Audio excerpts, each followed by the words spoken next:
Senhor? Estou feliz por estar essa noite. O Senhor se faz presente no nosso meio, né, irmão? Vamos já sentir a presença do Eterno, levanta a mão e adora, porque essa é uma noite que a gente deu oportunidade de estar aqui adorando e louvando o nome do Senhor.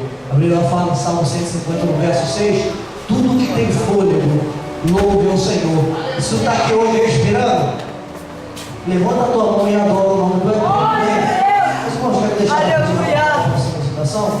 Evangelho de Jesus, segundo escreveu Mateus, capítulo de número 25. Glória a Deus. Evangelho de Jesus, segundo escreveu Mateus, capítulo de número 25. Quero ler 2 versos para vocês. Verso de número 20. Glória a Deus, vou ler para não tomar muito tempo. Diz assim o 20.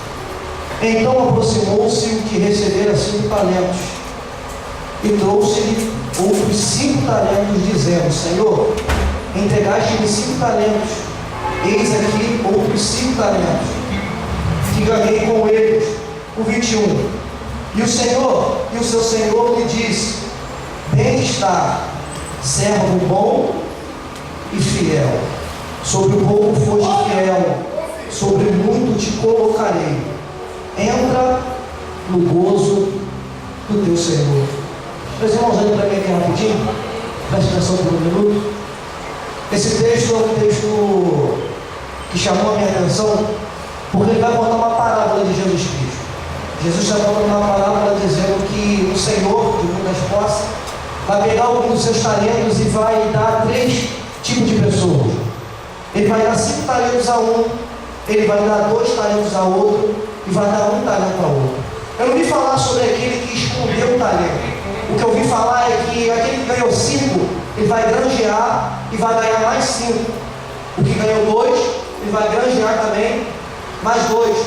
E o que recebeu 1, todo mundo sabe a história, ele vai pegar, vai enterrar o talento, e agora o Senhor que foi, volta, e ele vai pedir conta daquilo que ele emprestou, daquilo que ele deu. O texto vai dizer que aquele que ganhou 5, foi o texto que nós lemos, ele vai vir e vai falar: o Senhor que ele deu 5 e recebeu 5. Mas o que me chama a atenção no texto é que o texto vai dizer assim, que o servo, ele é bom, mas o servo também é o quê? Fiel. O que eu quero dizer é que a minha geração é uma geração muito boa. A minha geração é uma geração de muitos pregadores bons, muitos levitas bons, muita gente boa na presença de Deus. Quanto jovem bom tem aqui? Mas o que Deus está falando hoje não é ver se você é bom. O que Deus está falando hoje é para ver se você é fiel.